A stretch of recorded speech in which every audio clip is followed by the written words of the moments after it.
মহাকরণে মুখ্যমন্ত্রী রাইটার্স থেকে চলবে নয়া বিজেপি সরকার। 2013 সালে বাংলার সরকারের ঠিকানা বদল হয়। 2011 সালে যখন রাজনৈতিক পালা বদল হয়েছিল, বাম জামানার অবসানে তৃণমূল পালা জামানা শুরু হয়েছিল, সেই সময় 2013 সালে বাংলার সরকারের ঠিকানা বদল হয়।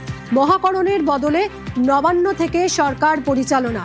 হাওড়ার নবান্নে সচিবালয় নিয়ে যান মমতা বন্দ্যোপাধ্যায় এবং 13 বছর পর ফের বাংলার সরকার ফিরছে রাইটার্সে।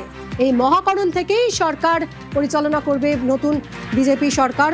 মহাকরণেই থাকবেন মুখ্যমন্ত্রী। রাইটার্স থেকেই চলবে নয়া বিজেপি সরকার। এবং 2011 সালে রাজনৈতিক পালা বদলের পর 2013 সালে এই মহাকরণ থেকে অফিস নিয়ে যান নবান্নে মুখ্যমন্ত্রী মমতা বন্দ্যোপাধ্যায়, তৎকালীন মুখ্যমন্ত্রী। তিনি 2013 সালে মহাকরণের বদলে নবান্নে নিয়ে যান সরকার পরিচালনার কাজ। হাওড়ার নবান্নে সচিবালয় নিয়ে যান মমতা এবং 13 বছর পর ফের বাংলার সরকার ফিরছে রাইটার্সে।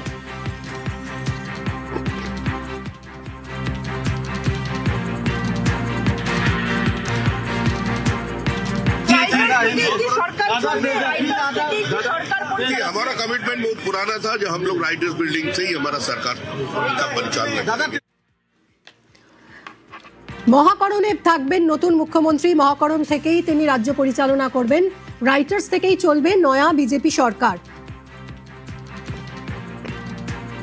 তৃণমূল কংগ্রেস সরে গিয়ে এবার ক্ষমতায় বিজেপি, আর বিজেপির সূত্রে খবর তাদের প্রশাসনিক যে কাজকর্ম তা চালানো হবে নবান্ন থেকে নয়, চলবে এই মহাকরণ থেকেই। আর সে কারণে রাজ্যের পূর্ত দপ্তরের তরফ থেকে বাকি থাকা মহাকরণ সংস্কারের যে কাজ তা অত্যন্ত দ্রুত সেরে ফেলার চেষ্টা শুরু হয়ে গিয়েছে। দোতলায়, তিনতলাতে গিয়েও দেখতে পাওয়া গিয়েছে যে একাধিক ঘর কার্যত সংস্কার হয়ে গিয়েছে। যে ধরনের স্বল্প কাজ বাকি রয়েছে তাও অত্যন্ত দ্রুততার সাথে যাতে শেষ করতে পারা যায় সে ব্যাপারেও কর্মীদেরকে লক্ষ্য করতে পারা যাচ্ছে। ফলে নবান্ন নয়, ফের মহাকরণে রাজ্যের প্রধান প্রশাসনিক ভবনের সমস্ত যাবতীয় কাজকর্ম ফেরার ইঙ্গিত। মুখ্যমন্ত্রী সহ একাধিক দপ্তরের যারা মন্ত্রী হবেন তারাও এই মহাকরণেই আবার বসতে শুরু করবেন, এমনটাই বিজেপি সূত্রে খবর। ক্যামেরায় অসিত দাসের সাথে আবির ঘোষাল, নিউজ 18 বাংলা, কলকাতা। গতকালই রাজ্যে রাজনৈতিক পালা বদল হয়েছে, আর আজ নবান্নে এক বিরল ছবি। নবান্নে পদ্মের জয়ের সেলিব্রেশন, জয় শ্রীরাম স্লোগান। নবান্নে সরকারি কর্মীদের মুখে জয় শ্রীরাম স্লোগান।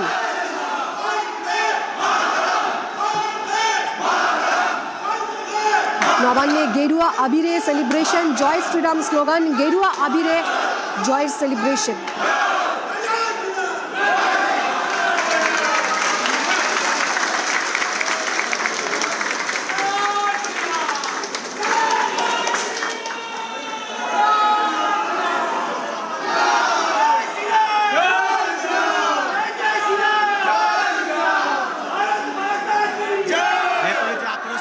এখন বেরোচ্ছে আক্রোশ ছিল বলতে অনেক রকমের সব ধরনের আমাদের এই ধরনের স্লোগান কোনদিন নবান্নে শুনতে দেখেছেন আপনারা? এই ধরনের কোনদিন স্লোগান না, এই প্রথম এই রকমের স্লোগান উঠলো। একদম একদম একদম এই প্রথম, এর আগে পাইনি। ভয় থাকতাম এখানে, ওই ভয়টা কেটে গেছে আমাদের।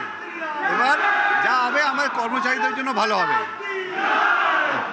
এইভাবে তো নবান্নে কোনোদিন স্লোগানিং দিতে দেখিনি। না, এবার এরকম কোনো স্লোগান নবান্নতে আর দেখা যায়নি কোনোদিন। অবশ্যই ভয় কেটেছে। তার থেকে বড় কথা, একটা 15 বছর ধরে যা অরাজনৈতিকতা শাসন, মানুষকে ভয় থেকে আরম্ভ করে মানে নিজের পরিবারতন্ত্র একটা এখানে চলবে, রাজ মানে যেন কার পৈতৃক সম্পত্তি একটা পশ্চিমবঙ্গটা। রাজ্যে ক্ষমতারও পালাবদল হয়েছে, আর নবান্নেও জয় শ্রীরাম স্লোগান চলছে। গত কয়েক বছরে নবান্নে এই ধরনের ছবি দেখা যায়নি, যা আজ দেখতে পাচ্ছি আমরা গোটা নবান্নের যারা সরকারি কর্মচারী রয়েছেন ঠিক এইভাবেই স্লোগান দিচ্ছেন নবান্নে। আজ এই ছবি আজ দেখা যাচ্ছে গোটা নবান্ন জুড়ে জয় শ্রীরাম স্লোগানে মুখর গোটা নবান্ন। এবং সেই ছবি আমরা দেখতে পাচ্ছি এই মুহূর্তে নবান্ন থেকে। নবান্ন দোতলা, তিনতলা, চারতলা, অর্থাৎ নবান্নের প্রত্যেকটি ফ্লোরে আজ এই ছবি। এবং সাম্প্রতিক সময় নবান্নে এই ধরনের স্লোগান দেখা যায়নি। গতকাল রাজ্যে ক্ষমতা পালাবদল হয়েছে, ক্ষমতায় এসেছে বিজেপি, তারপরেই নবান্নের প্রত্যেকটা ফ্লোরেই জয় শ্রীরাম স্লোগান। ক্যামেরায় কুণাল চৌধুরীর সঙ্গে সোমরাজ বন্দ্যোপাধ্যায়, নিউজ 18 বাংলা, কলকাতা।